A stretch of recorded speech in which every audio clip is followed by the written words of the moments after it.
Stunningly, the Jacoby Brissett era has begun in Indianapolis after last night's announcement by Andrew Luck that he's done. Will Graves, did he quit on his team like some people think, or did he retire for all the right reasons? Well, I mean, his reasons are his reasons. I mean, look, if he's a guy, he's 29 years old, he's getting married, he's having a child. Trust me, as I think all of us are married on this set. Most of us have kids, multiple kids at this point. You know, that changes your perspective on things, and especially when that's the way you make your living. I mean, I think if he doesn't need the money, he's played enough, he's given enough to the game. I don't think he owed anybody. He could have walked out without anything. He just said, I'm done. Without. He doesn't owe anybody anything. He doesn't know the NFL teams cut players all the time for random reasons. Well, but he owes them nothing. Yeah, but Tony, nothing. But Will, the guys they cut are like second and third string guys, or like players that are overpaid. This is somebody who they built their entire organization around. They gave him $140 million. If there was a copycat crime and if he tore his knee up again or tore his shoulder up again, they would cut him. No, they wouldn't. Because yes, they would. They would. We got to move on. So you think one injury and they'd say Andrew Luck is shot? I don't buy that. I think if it was his shoulder again, so let me get this straight. Of course Will, they would. If there was a copycat crime and another quarterback in the league right now said, you know what, Luck, that was pretty smart. I think I'll retire too. If Ben Roethlisberger woke up tomorrow morning and said, you know what, he's onto something, I'm done. You don't think Steelers or their fans would have any right to be upset by that? You've got a full locker room and a full organization, a front office, an ownership group that was committed to Andrew Luck leading that team to the Super Bowl. And now he's done 2 weeks before the start of the season. I think the fact that he waited this long is proof that he was trying to give every last resort to see if he still wanted to play, if he could live like this for another 5 or 10 years. I don't know, man. If it's a brain injury like Sid, he's had concussions. Well, but this isn't a concussion.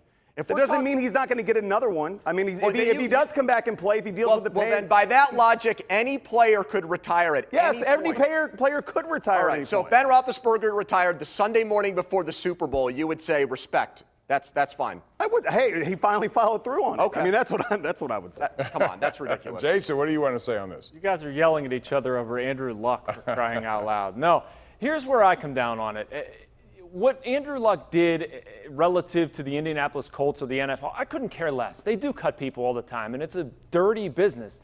But who he let down, in my opinion, are his teammates. Yes, that's my point. There's other guys in that locker room who are counting on Andrew Luck for their next paycheck. They're counting on Andrew Luck being there for the Colts to be good, for them to be relevant, for them to make money. I don't care about the team. The team would screw Andrew Luck. They don't care. It's a soulless business in that way.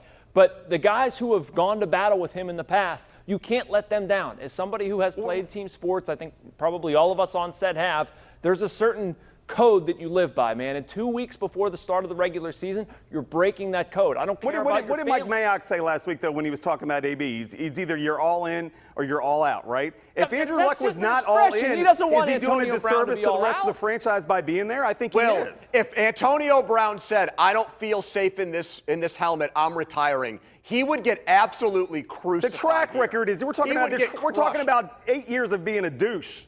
Okay, I don't know if I can say that on the air, Pop. I apologize. I'm not sure. to your folks. I mean, the guy, Andrew Luck, is like the opposite of that. Well, his agent called the Colts 2 weeks ago and said it's a minor injury. He'll be fine. You don't think they have a right to feel misled by this? Didn't the Colts actually mislead people about how severe his shoulder was a couple of years ago? Right, because professional organizations like hockey teams never try to keep secrets when it comes to how. And I mean, I think the fact that he waited this long was proof that he was trying to see if he could get through this. He said the joy of football is gone, but guess what? Tough. Sometimes we don't like our jobs, and you have to. And he's got the luxury. If I had $50 million in the bank, I would be out of here in a second, and so would most other people. All right, especially if I thought my health was at stake. Geez, I wanted to get into more here. You know, we're talking about how this affects the AFC because I think it does. It certainly opens up the South. We don't have time for that right now. It's great for the Steelers, Bob. And I wanted to ask you about a comeback, real quick. Yes or no? Will he make a comeback? Say 3 years from now. Just yes or no answers all the way down. No. I say maybe. I'll break the tie. There wasn't a tie. Anyway, we got to be rushed here, so I want to go around the horn, ladies and gentlemen. It's time for the Smooth Moves, brought to you by Pittsburgh's largest supplier of the smoothest granite, marble, and quartz countertops. You know who I'm talking about. It's Armina Stone. Smooth Move of the week, and I trust that Andrew Luck won't be it. Andrew, who's yours? I'm going to plug you guys, KDKA-TV, and their broadcast of the Steelers and Panthers on Thursday. Why? Because you guys will use traditional camera angles. And that's how I like to watch football, with a traditional sideline camera, and no Al Michaels eating a cheeseburger coming back for the second half either, Bob. You're too professional for that. But it is rib weekend, so look out. I'm going to go with the Louisiana Little League team winning the Little League World Series. I mean, as a guy who's coached a team this summer that won 3 games in 5 tournaments, so what they've done, all the years I imagine it took them to get to that point, great lifetime memories for those kids, and go home, have some etouffee, and enjoy it. Francisco Cervelli, how about his week? Catching again. He's catching again, and so I've I heard. heard he wasn't catching anymore. Last I read call, that. the Atlanta Braves of all teams gets out of Pittsburgh and doing great things in Atlanta. It'll be fun to follow him. Those are the smooth moves of the week, brought to you by Armina Stone. You know they feature Pittsburgh's largest indoor stone gallery, granite and marble countertops imported from all over the world to give you the smoothest countertops in your area. Score a touchdown now with granite countertops from Armina Stone. When we come back,